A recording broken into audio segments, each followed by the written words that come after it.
তালনি বলে সুই তোর পেছনে ফুটো। আপনি 2000 মানুষের মৃত্যুর নিহতর যে ঘটনাটা আমরা সবাই জানি, সেটার জন্য অনেক কিছু শব্দ প্রয়োগ হচ্ছে। 30 লক্ষ মানুষের যেই আত্মাহুতি ঘটেছে মুক্তিযুদ্ধে, সেখানে ছাত্র সংঘের যে প্রধান আলী হাসান মোহাম্মদ মুজাহিদ, সেটা ইতিহাসের অংশ নয়। আপনি রক্ষী বাহিনীর জন্য প্রধান বানাচ্ছেন, যেটাও অফিসিয়ালি না। তিনি বলছেন দেশের রাজনীতি যারা বোঝেন তারা জানেন, রাজনীতি যারা বোঝেন তারা জানেন। কি একটা ভেগ টার্ম! অর্থাৎ তারা মিলে বলে দেবেন যে তোফায়েল আহমেদ হচ্ছেন রক্ষী বাহিনীর প্রধান, এবং টেলিফোন করেছেন। টেলিফোন খালি রক্ষী বাহিনীর প্রধানকেই করতে হবে, যার সঙ্গে বঙ্গবন্ধুর সেই ব্যক্তিগত সম্পর্ক ছিল। বিপদে পড়লে আমি কাকে ফোন করব, এবং তাকেই তিনি ফোন করেছেন। এবং এই যে বিষয়গুলো আপনি দেখুন, যে যেই পরিমাণ আক্রমণ করা হচ্ছে বঙ্গবন্ধু, তোফায়েল আহমেদ কিংবা এই স্বাধীনতার যারা গুরুত্বপূর্ণ নায়ক তাদেরকে, তখন কি মনে হয় না এখানে আসলে মূল জায়গাটি কোথায়? গুনাহ খাতা তারা পরিমাপ করতে চান, আর কোন দলের গুনাহ খাতা মাপ করবেন না, নাকি আওয়ামী লীগ স্বাধীনতার নেতৃত্ব দিয়েছে বলে সবচেয়ে বড় গুনাহটি করেছে, এবং সেই জন্য সেই গুনাহ খাতাটি আপনারা খাতা খুলে বসতে চান? আপনারা জামাতে ইসলামীর কেন গুনাহ খাতা নিয়ে একটি কথা বলেন না? আপনারা শিবিরের গুনাহ খাতা নিয়ে কেন একটি কথা বলেন না? জাতীয় সংসদে নিষিদ্ধ ঘোষিত আওয়ামী লীগের সাবেক নেতা তোফায়েল আহমেদ সহ 16 জন সাবেক মন্ত্রীর মৃত্যুতে শোক প্রস্তাব গ্রহণ করা হয়েছে। আর বিষয়টি নিয়ে ফেসবুকে ক্ষোভ প্রকাশ করেছেন অন্তর্বর্তী সরকারের সাবেক উপদেষ্টা মাহফুজ আলম। তিনি বলেছেন, এটাই এখানে ট্রুথ, জাস্টিস অ্যান্ড রিকনসিলিয়েশন হবে না। 71-এর যুদ্ধাপরাধের সহযোগী এবং 24-এর মানবতা বিরোধী অপরাধী উভয়ের জন্যই শোক প্রস্তাব হবে। তিনি আরও লিখেছেন, কোনো বিচার না, ফ্যাক্টস ফাইন্ডিং না, ক্ষমা প্রার্থনা না, এটাই হয়তো সিনথেসিস, আমরাই বুঝি নাই এতদিন। এই যে মাহফুজ আলমের প্রতিক্রিয়া এবং জাতীয় সংসদে আওয়ামী লীগের সাবেক নেতা তোফায়েল আহমেদ সহ 16 জন মন্ত্রীর বিরুদ্ধে বিষয়ে যে শোক প্রস্তাব, এগুলো কি আসলে রাজনৈতিক পুনর্বাসনের ইঙ্গিত নাকি সংসদীয় রীতি? ধন্যবাদ। আংশিকভাবে তো মাহফুজের সাথে আমি একমত। কারণ হচ্ছে এই সংসদই তো আপনার আওয়ামী লীগের রাজনৈতিক কার্যক্রম নিষিদ্ধ করবার যে অর্ডিন্যান্স ছিল সেটাকে তো রাটিফাই করেছে, সরকারি দল বিরোধী দল সবাই মিলেই করেছে। তাহলে একই সংসদ আবার আওয়ামী লীগের একজন নেতা, যিনি এই গত 17 বছরের ফ্যাসিবাদী শাসন ব্যবস্থার অংশ ছিলেন, শুধু অংশ ছিলেন না, আপনার ঐতিহাসিক অনেকগুলো ঘটনার সাথে বাংলাদেশ রাষ্ট্র যে ক্ষতিগ্রস্ত হয়েছে বিভিন্ন সময়, তার সাথে তিনি জড়িত ছিলেন। তার মুক্তিযুদ্ধের আগের সময়টাতে তার আবার অর্জন আছে।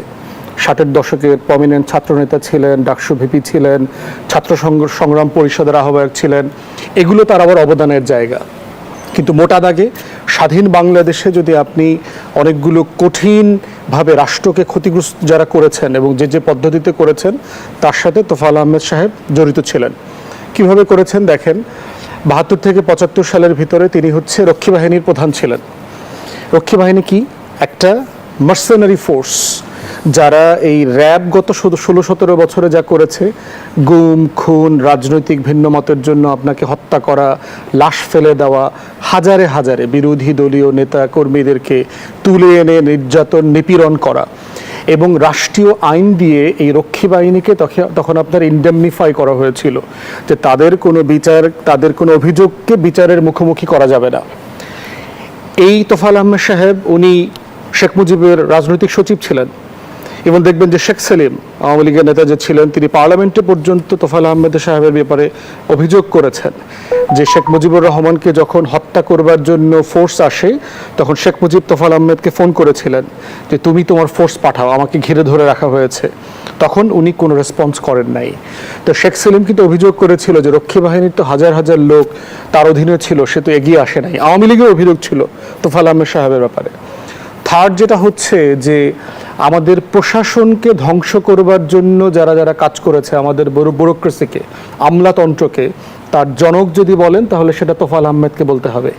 যারা সরকারি চাকরির সাথে মানে যুক্ত অথবা এই রিলেটেড হিস্ট্রি জানেন, তারা জানবেন তোফায়েল ক্যাডার নামে একটা স্ল্যাং শব্দ ব্যবহার করা হয়। আপনি দেখবেন যে সাবেক যে সিইসি ছিল নুরুল হুদা, যাকে আপনার গ্রেফতার করা হয়েছে, সে কিন্তু এই তোফায়েল ক্যাডারের লোক। তোফায়েল ক্যাডার বলতে কি? যারা কোনো পরীক্ষা ছাড়া সরকারি কর্মকর্তা হয়েছেন শুধুমাত্র চিরকুটের মাধ্যমে। তোফায়েল আহমেদ কাগজে করে ছোট্ট চিরকুটে লিখে দিত, তাকে এই পদে এই সময় এখানে অ্যাপয়েন্টমেন্ট দেয়া হোক।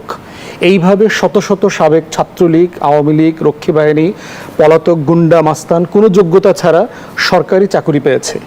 এই তোফায়েল ক্যাডার দিয়ে বাংলাদেশের আমলাতন্ত্রকে সর্বপ্রথম স্বাধীন বাংলাদেশে যারা ধ্বংস করে দিয়েছে তিনি তার মধ্যে একজন। এবং গত 16-17 বছর আওয়ামী ফাঁসিবাদের সাথে যারা জড়িত ছিলেন, এই অবৈধ সংসদের এমপি, মন্ত্রী সব সুযোগ সুবিধা তিনি নিয়েছেন। অতএব সেই জায়গাতে এই সংসদ যেখানে আওয়ামী লীগের কার্যক্রম নিষিদ্ধ, আইসিটিতে আওয়ামী লীগের নেতাদের বিচার চলছে, তেমন একটা জায়গায় এখনো রাজনৈতিক কোনো সমঝোতা, রিকনসিলিয়েশন হওয়া না হয়েই তাদের ব্যাপারে এত শোক প্রস্তাব আনবার যেই প্রচেষ্টাটা আমরা দেখলাম এবং যেই এক্সাম্পলটা সেট করা হয়েছে, এটা সার্টেনলি 24 পরবর্তী বাংলাদেশে দুঃখজনক। এবং এটার জন্য সরকারকে একটা জবাবদিহিতা যেমন করা জরুরি, বিরোধী দলকেও এটার জবাবদিহিতা করতে হবে, যে কারণ বিরোধী দলের কেউ এটার প্রতিবাদ করেন নাই। সেটা জামাত হোক, এনসিপি হোক, পার্লামেন্টে দাঁড়িয়ে তারা কেন এটা প্রতিবাদ করলেন না? যে কাদের জন্য শোক প্রস্তাব আনা হচ্ছে, ব্যাপারটা কীরকম তারা নাম জানতেন না? তাদেরকে বলা হয়নি? স্পিকার মহোদয় শুধু বলেছেন 16 জনের জন্য শোক প্রস্তাব, আমরা সবাই দাঁড়ায় দোয়া মোনাজাত করলাম, ব্যাপারটা কীরকম? তো সেইখানে অবশ্যই সরকারকে ও বিরোধী দল পুরো সংসদকে এই জবাবদিহিতা করতে হবে, ইনক্লুডিং মাননীয় স্পিকার, যে ফ্যাসিবাদের সাথে যারা জড়িত ছিল তাদেরকে কি বলে আজকে আপনারা এই মানে পুনর্বাসন প্রক্রিয়ার মধ্য দিয়ে সম্মানের জায়গায় নিয়ে আসার চেষ্টা করছেন। আওয়ামী লীগকে সফটলি এলাকাতে মিছিল মিটিং যেটা চলছে সেটার মাধ্যমে যেটা চলছে, তার পাশাপাশি সংসদেও তাকে পুনর্বাসন করবার চেষ্টা চলছে। তো এই প্রক্রিয়াটার একটা জবাবদিহিতা আমরা সংসদের কাছ থেকে, সংসদের যিনি বস মাননীয় স্পিকারের কাছ থেকে আমরা শুনতে চাই। ধন্যবাদ জানাচ্ছি ব্যারিস্টার আসাদুজ্জামান ফুয়াদ। জনাব মাহবুব আজিজ, একদিকে আওয়ামী লীগের কার্যক্রম নিষিদ্ধ রয়েছে, ফ্যাসিবাদের বিরুদ্ধে বিচার চাওয়া হচ্ছে, আওয়ামী লীগের ইতিমধ্যে অনেক নেতা জেলে রয়েছে, কেউ কেউ পালিয়ে গেছেন। সেই বাস্তবতায় সংসদের শোক প্রস্তাব গ্রহণ, সেটি কি আসলে দ্বৈত রাজনীতির অংশ নাকি সমঝোতা? শুভেচ্ছা সবাইকে, ধন্যবাদ। দেখুন, এই শোক প্রস্তাব তো এর আগেও হয়েছে এবং যারা যুদ্ধাপরাধের দায়ে দুটো বিষয় উল্লেখ করেছেন মাহফুজ আলম। হ্যাঁ, কিন্তু ভাই তো সেই প্রসঙ্গে কোনো কথা বললেন না। তার মানে যদি সেইখানে আপত্তি থাকে, তো আপত্তি তো যুদ্ধাপরাধের ব্যাপারেও ছিল। তো আপত্তির ক্ষেত্রেও কিন্তু অনেক ভাগযোগ আছে। এবং সেই জায়গায় আপনি দেখুন যে এই রক্ষী বাহিনীর প্রধান বলা হলো, আপনি যে কোনো জায়গায় যে কোনো তথ্য যদি আপনি দেন, আপনি একটু চেক করলেই পাবেন ক্যাপ্টেন ANM নুরুজ্জামান হচ্ছে রক্ষী বাহিনীর প্রধান। এবং সেখানে যে ছিল, আমি এখানে কোনো কারো পক্ষে সাফাই গাছি না, এটা ঐতিহাসিক সত্য যেগুলো। এখন ধরেন বিভিন্ন তথ্য থাকে, তো আমরা যখন বর্তমানে যা হচ্ছে, যেটা মির্জা ফখরুল ইসলাম আলমগীর বলেছেন শুক্রবার দিন, একটা নৈরাজ্য চলছে, ইচ্ছা মতো যা খুশি ইতিহাস বলে দেওয়া হচ্ছে, রাজনৈতিক নেতাদেরকে হীন চরিত্র হিসেবে প্রমাণ করা হচ্ছে যে তারা অত্যন্ত খারাপ চরিত্র। এটার কারণটা কি? যারা বাংলাদেশ তৈরিতে ভূমিকা রেখেছেন বিশেষত, তাদেরকেই কিন্তু এভাবে আক্রমণ করা হবে। যারা যুদ্ধাপরাধের দায়ে ফাঁসির আদেশ হয়েছিল, তাদেরকে নিয়ে যখন শোক প্রস্তাব করা হলো, তাদেরকে নিয়ে কিন্তু একটি শব্দ ব্যয় করা হবে না। এই যে একটি চরিত্র হননের যে চেষ্টা, এলো পাথারি চেষ্টা, এটার কারণ কি? কারণ হচ্ছে ওই যে মুক্তিযুদ্ধে একটি রাজনৈতিক দলের বিশেষ অবদান। এই যে এই ট্র্যাক রেকর্ডটি কী করে ভাঙা যায়? ওই ভাঙতে গেলে চরিত্র হনন করতে হবে, তখন বলতে হবে ভারতীয় দোসর, তখন বলতে হবে ইত্যাদি ইত্যাদি, নানান রকম অপমান সূচক নানান ধরনের কথা, এবং যেটার সাথে কোনো ঐতিহাসিক প্রামাণ্য দালিলিক প্রমাণ থাকবে না। আপনি দেখুন যে রক্ষী বাহিনীর যেই সমস্যার কথাগুলো আসে বিভিন্ন জায়গায়, এটা তো কেউ অস্বীকার করছে না। হ্যাঁ, অনেক কিছুই ঘটেছে, এবং সেটা একটি মুক্তিযুদ্ধের মাধ্যমে যে অর্জিত দেশ, মাত্র একটি সদ্য স্বাধীন একটি দেশ, যাকে অনেকে স্বীকৃতিও দেয়নি তখন। পেয়ারের পাকিস্তানও তাদের স্বীকৃতি দেয়নি, পেয়ারের অন্যান্য ইসলামিক দেশগুলোও দেয়নি। তো সেই ক্ষেত্রে এত নানান রকম সমালোচনা, নানান রকম প্রতিবন্ধকতার মাধ্যমে যেই দেশটির আত্মপ্রকাশ, ওই জায়গায় বঙ্গবন্ধু শেখ মুজিবুর রহমান শুরুতেই কিন্তু তার ভারতীয় সৈন্যগুলোকে, এখানে যারা ছিলেন তাদেরকে প্রথম দফাতেই পাঠিয়ে দিলেন। এবং যদি সেটা বারবার বলা হচ্ছে অঙ্গরাজ্য বানানোর চেষ্টা, অঙ্গরাজ্য বানানোর জন্য চেষ্টা করতে হবে কেন? সরাসরি অঙ্গরাজ্যই তো করে ফেলতে পারতেন। সে তার জন্য এত জেল, তার জীবনের 3 ভাগের 1 ভাগই জেলে কাটিয়ে দিতে হলো কেন? এবং তার এই যে তোফায়েল আহমেদ, তিনি তার যে রাজনৈতিক বর্ণাঢ্য ক্যারিয়ারের কথা আমরা জানি, ছাত্র আন্দোলন, মানুষের যে এই বিপুল আত্মত্যাগ, কি কারণে? আপনি এটাকে বলা হয় 71-এর চেতনা ব্যবসা। এই ব্যবসা কেন শুধুমাত্র আমাদেরকেই কাউকে করতে হয়? এই ব্যবসা কেন সবাই মিলে আমরা করি না? কারণ দেশটা তো আমাদের সবারই। যদি এটা ব্যবসায়ী হয়ে থাকে, এই দেশের জন্য এই ব্যবসা আমরা সবাই করি না কেন? কেন মুক্তিযুদ্ধের প্রতি এত কিছু মানুষের এত রাগ ওই পাকিস্তান থেকে ভাঙলো কেন? এবং এই জায়গাতেই এই যে এই বিরুদ্ধ যাত্রার কারণেই মির্জা ফখরুল ইসলাম আলমগীরকে বলতে হয় যে এই নৈরাজ্য কেন কারা তৈরি করতে চায়? যারা সব কিছু ভেঙে দিতে চায়, যারা সকল সুবচন নষ্ট করতে চায়, যারা শ্রদ্ধা, সিনিয়রদের প্রতি শ্রদ্ধা, নানান রকম আমাদের যে পারম্পর্য, যেই রকম শ্রদ্ধা, ভালোবাসার সম্পর্ক আমাদের, এই সব কিছু কেন আমরা নষ্ট করে দিচ্ছি? কেন লাগাতার মাজার ভাঙা হলো? কেন মুক্তিযুদ্ধের ভাস্কর্য ভাঙা হলো? কেন পাকিস্তানকে হানাদার বাহিনী বলা হলো বিসিএস পরীক্ষায়? কেন মুক্তিযুদ্ধকে প্রতিরোধ যুদ্ধ বলা হলো? সব কিছুই কেন অন্তর্বর্তীকালীন সরকারের পৃষ্ঠপোষকতায় হলো?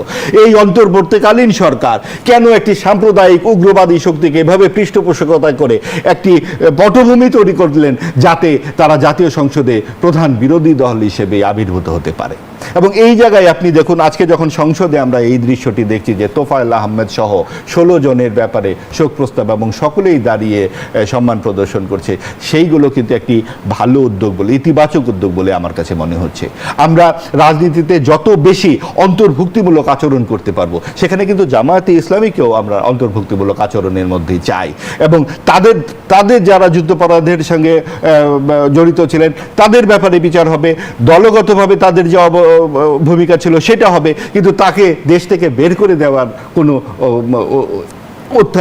দাবি আসতে পারে না। ঠিক একইভাবে যারা অন্যান্য দলগুলো আছে, কথায় কথায় অমুককে আমি বের করে দিব, তমুক ভারতীয় দোসর, তমুক ভারতীয় দালাল, তমুক এটা, তমুক সেটা, এই জাজমেন্ট করার দায়িত্ব কিন্তু একটা আইন বিভাগ আছে, একটা আইন আদালত আছে। আপনার কোনো অভিযোগ থাকলে সেখানে যান। আপনি 5 জন 10 জন মিলে আপনারা বলে দিচ্ছেন অমুককে বের করে দাও, তমুককে এটা করো, তমুককে সেটা করো। সেইটার অন্তর্বর্তী সরকারের সময় এই মাহফুজ সাহেবরাই সেটা চালু করে। কিন্তু জনাব মাহবুব আজিজ, আমি একটু শেষ করি। 24-এর গণঅভ্যুত্থানে আমরা দেখেছি আওয়ামী লীগ ক্ষমা চায়নি, দায় স্বীকার করেনি, কিন্তু কোনো কারণে কি আমরাই আওয়ামী লীগকে প্রাসঙ্গিক করে তুলছি রাজনীতিতে? আওয়ামী লীগ ক্ষমা চায়নি, সেটার দায় তারা বহন করবে। আপনি তাকে নির্বাচনের মাধ্যমে লাল কার্ডের ব্যবস্থা করতেন, আপনি আমি মিলে ঠিক করে দেব যে অমুক ফ্যাসিস্ট, তাহলে তো জামায়াত ইসলামীকেও আমাদের ঠিক করে দিতে হয় যে তারা 30 লক্ষ মানুষের বিরুদ্ধে যেভাবে যা দিয়েছিল, তারা কি করে প্রাসঙ্গিক হচ্ছে রাজনীতিতে। অর্থাৎ কারো ক্ষেত্রে আপনি এক ফল আরেকজনের জন্য আরেক ফল তো করতে পারেন না। এই বিভাজন রাজনীতিতে এক ধরনের স্বার্থ বুদ্ধি বলে মনে হয়। আপনার আওয়ামী লীগের মতো একটি বড় দলকে আপনি যদি অনুপস্থিত করে রাখেন রাজনীতিতে, এটা খুব বেশি দিন রাখতে পারবেন না, এটা যুক্তিসঙ্গতভাবে সম্ভব নয়। এবং যখন সম্ভব নয় তখন সেটা মাথাচাড়া দিবেন নানাভাবে। ধন্যবাদ জানাচ্ছি ব্যারিস্টার আসাদুজ্জামান ফুয়াদ। এখানেই প্রশ্ন রাখতে চাই, 24-এর গণঅভ্যুত্থানের পর 26-এর নির্বাচনে আওয়ামী লীগকে নির্বাচনের সুযোগ দেওয়ার কোনো সুযোগ কি ছিল? আচ্ছা, প্রথম কথা হচ্ছে আহ্বায়ক একটু কারেকশন করি। কর্মচারী মোতাবেক আপনার বিভিন্ন ফোর্সের দায়িত্বে বিভিন্ন জন থাকতে পারে।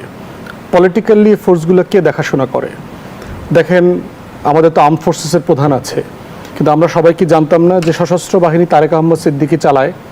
শেখ হাসিনার যেই ডিফেন্স অ্যাডভাইজার ছিলেন উনি এই টোটাল ফোর্সগুলো মেনটেন করেন, ওনার বলয় আছে কে ট্রান্সফার পাবে, প্রমোশন পাবে। শেখ মুজিব তো রক্ষী বাহিনীর ওই কর্মচারীকে ফোন দেন নাই।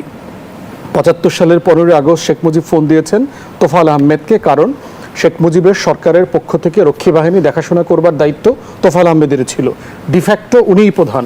দেশের রাজনীতি বোঝেন এমন প্রত্যেকটা মানুষ জানেন যেহেতু এই রক্ষী বাহিনী, এই যে একটা মার্সেনারি কিলিং ফোর্স ছিল, এটা সেই চালাতো। আরেকটা বিষয় যেটা ধরেন, তোফায়েল আহমেদ থেকে শুরু করে যে 4 জন 4 খলিফা বলা হয়, সকল 4 খলিফা, এই মুজিব বাহিনীকে কিন্তু প্রশিক্ষণ দিয়েছে হচ্ছে ভারত। ভারতের যে জেনারেল ছিলেন মেজর জেনারেল উবাং, ওনার ফ্যান্টম অফ চিটাগংয়ে উনি ডিটেল বর্ণনা দিয়েছেন কিভাবে দেরাদুনে এই সকল 4 খলিফা তোফায়েল আহমেদ ইনক্লুডেড ওনাদেরকে নিয়ে ট্রেনিং করা হয়েছে। মুজিব বাহিনী তৈরি করা হয়েছে এবং আওয়ামী লীগ বিরোধী মুক্তিযোদ্ধাদেরকে কিভাবে হত্যা করবার জন্য এই প্রকল্প বাস্তবায়ন করা হয়েছে। এবং এই রক্ষী বাহিনী, এই মুজিব বাহিনীর সেনারা তাদেরকে কিন্তু বিভিন্ন ফোর্সে সরকারে 72-এর সরকার, 73-এর সরকার অ্যাকোমোডেট করেছে। অতএব একটা নৌন ব্যক্তি যিনি বাংলাদেশের স্বাধীনতা সার্বভৌমত্বের বিপক্ষে দাঁড়িয়ে কাজ করেছেন, রাষ্ট্রের বিপক্ষে দাঁড়িয়ে কাজ করেছেন, এমন একজন ব্যক্তিকে শুধুমাত্র তার 68-69 সালের অবদানের জন্য স্মরণ করবার সুযোগ নাই। স্মরণ করলে পুরোটা মিলে স্মরণ করতে হবে যে তার আসলে অবদানের জায়গাটা কোথায়।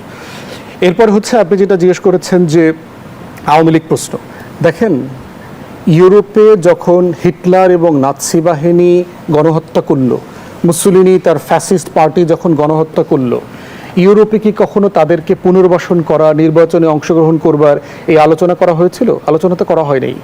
বরং কিভাবে আইন করে করে হিটলারের নাম উচ্চারণ করা, তার সম্পর্কে ইতিবাচক কোনো কথা বলা পর্যন্ত আপনার হলোকস্ট ডিনায়াল অ্যাক্টের মধ্যে ফেলা হয়েছে। অতএব আজকে বিচার ছাড়া, দুঃখ প্রকাশ ছাড়া রাজনৈতিক পুনর্বাসনের আলোচনাটা কিভাবে আসবে? যেই পার্টি কয়দিন আগে দেখেন আওয়ামী লীগ তার দলীয় লয়ারের মাধ্যমে জাতিসংঘে লিখেছে যে জাতিসংঘের যে মানবাধিকার কমিশনের যে রিপোর্ট 1400 লোক মারা গেছে 24-এর গণ অভ্যুত্থানে, এইটাকে ফ্যাক্ট ফাইন্ডিংকে চ্যালেঞ্জ করে জাতিসংঘ কি উত্তর দিয়েছে? তারা বলেছে যে আমাদের report document base, evidence base, এবং তাদের এই কোনো তথ্য তারা পরিবর্তন করবেন না। তাহলে যেই দলটা 2 বছর পর বোধ করছে যে 24-এ কিছু হয় নাই, মানুষ মারা যায় নাই, এখানে তেমন কিছু হয় নাই, এখানে সামান্য গন্ডগোল হয়েছে, যুক্তরাষ্ট্র আমেরিকার প্রভাবে বিএনপি, জামাত, শিবির, হুজুররা, মৌলবাদীরা মিলে এখানে কিছু ঝইঝামেলা করেছে, সেই আওয়ামী লীগকে আপনি নির্বাচনে অংশগ্রহণ করবেন কিসের ভিত্তিতে করাবেন? তার বৈশিষ্ট্য ঠিক থাকতে হবে, তার গুনাহ খাতার ব্যাপারে তো রিকনসিলিয়েশন হইতে হবে। কিভাবে হবে সেটা স্বীকার করতে হবে, প্রসেসের ভিতর থেকে যেতে হবে, কমিটি করতে হবে। আমরা যেটা বলেছিলাম, একটা কংগ্রেশনাল হিয়ারিং এর মডেলে কমিটি করেন, আপনারা এটা নিয়ে বসেন, ক্রস পার্টি বসেন, এখনো বসতে পারে। আপনার যেহেতু পার্লামেন্ট আসছে, যে আওয়ামী লীগ প্রশ্ন আপনি কিভাবে ডিল করবেন, এইটা শুধুমাত্র একটা এক্সিকিউটিভ অর্ডার দিয়ে নিষিদ্ধ করে দিলে এটা সমাধান হবে না। এবং তার দল যারা করেছে, দলীয় কর্মী, এমপি, নির্বাচিত প্রতিনিধি সোকল্ড এবং ভোটার আওয়ামী লীগের, এদেরকে তো আলাদা করতে হবে। আলাদা করে কাকে কোন প্রসেসের ভিতর থেকে আপনি সমাজে অ্যাকোমোডেট করবেন, রাজনীতিতে অ্যাকোমোডেট করবেন, সেটা একটা ক্রস পার্টি কনসেনসাস হতে হবে, একমত হতে হবে একটা জায়গাতে এসে। ঐকমত্য না হলে পরে আপনি এই প্রশ্নে সমাধানটা করতে পারবেন না। সেটা না হওয়া পর্যন্ত নির্বাচনে অংশগ্রহণ করবার কোনো সুযোগের আলোচনা হতে পারে না। কারণ তারা রাজনৈতিক দল আকারে যে সংজ্ঞায় বিবেচিত হবার কথা, সেই সংজ্ঞার বাইরে চলে গেছে। গণহত্যা করেছে, একের পর এক গণহত্যা করেছে বাংলাদেশে 16 বছর, 4টা মোটা দাগে গণহত্যা করেছে।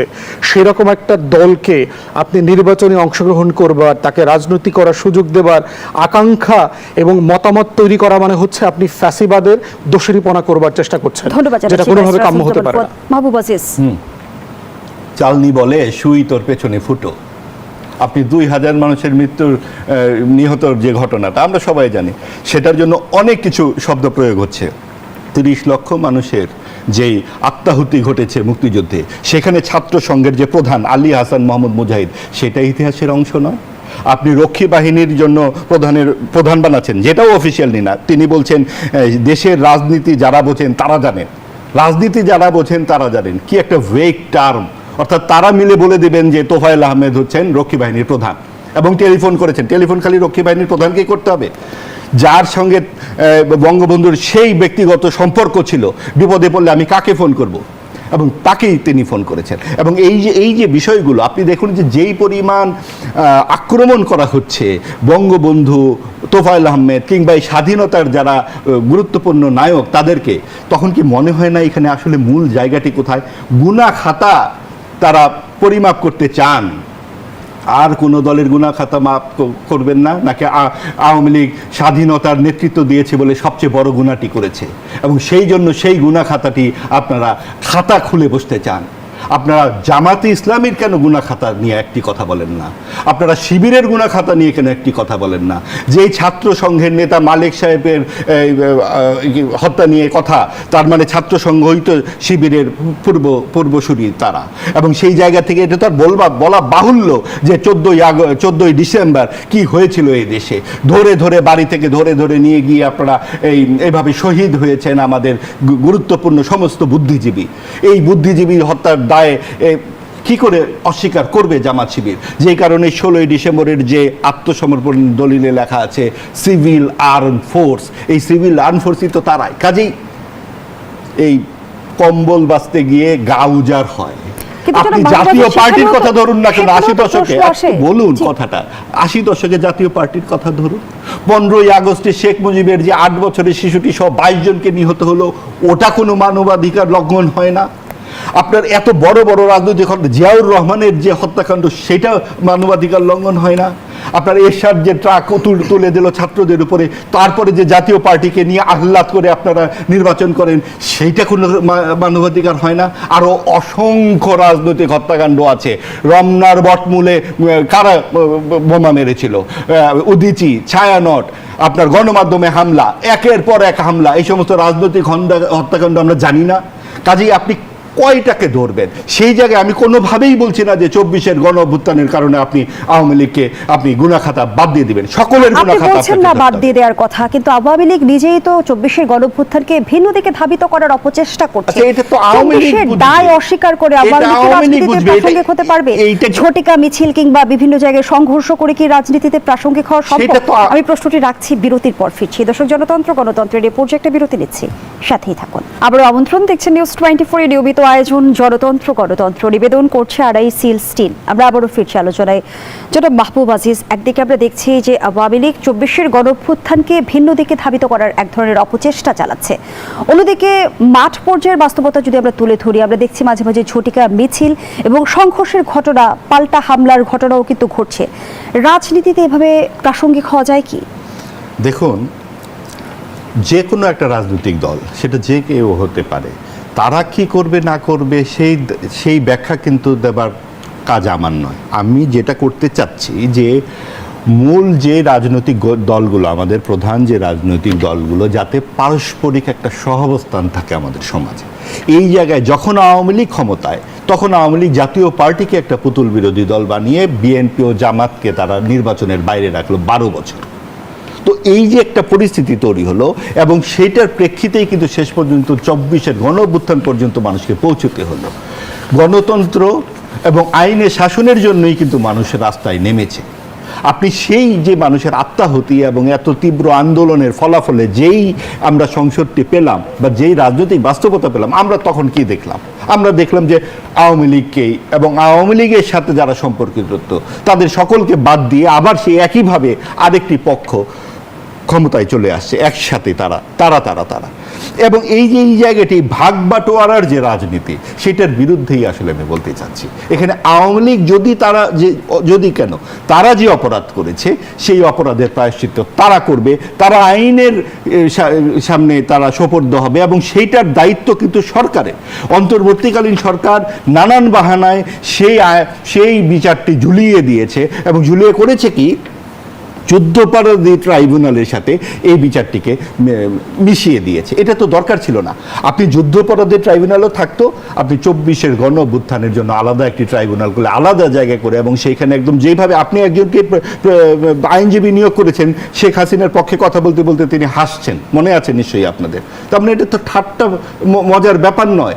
আপনাকে ব্যাপারটা সিরিয়াসলি নিতে হবে এবং কথা বলতে দিতে হবে সকল পক্ষকে। এবং যেই জায়গায় আমরা দেখলাম যে সেই অন্তর্বর্তীকালীন সরকারের উপদেষ্টারা নানান রকম কথা বলছেন, কেউ ডিপ স্টেটের কথা বলছেন, কেউ বলছেন যে নানান ষড়যন্ত্রের কথা বলছেন, যে সেখানে নানান রকম টাকা পয়সা দেওয়া হয়েছে। এই যে নানান ষড়যন্ত্রের কথা যতই বলুক না কেন, এখানে তো মানুষের জীবন গিয়েছে এবং দেশের পুলিশ দেশের মানুষের বুকে গুলি ছুড়েছে। কাজে এইটার যেমন একটি বিচার হতে হবে, ঠিক একইভাবে আপনি কোনো একটি রাজনৈতিক শক্তিকে, বড় একটি রাজনৈতিক শক্তিকে অনুপস্থিত করে আমরাও মামুদের মধ্যে ক্ষমতা ভাগ বাটোয়ারা করার যে চেষ্টাটি, এবং সেই চেষ্টার ফাঁকে একটি সাম্প্রদায়িক শক্তি নিজেকে 3 থেকে 7% ভোট 36% ভোটে পরিণত করলো।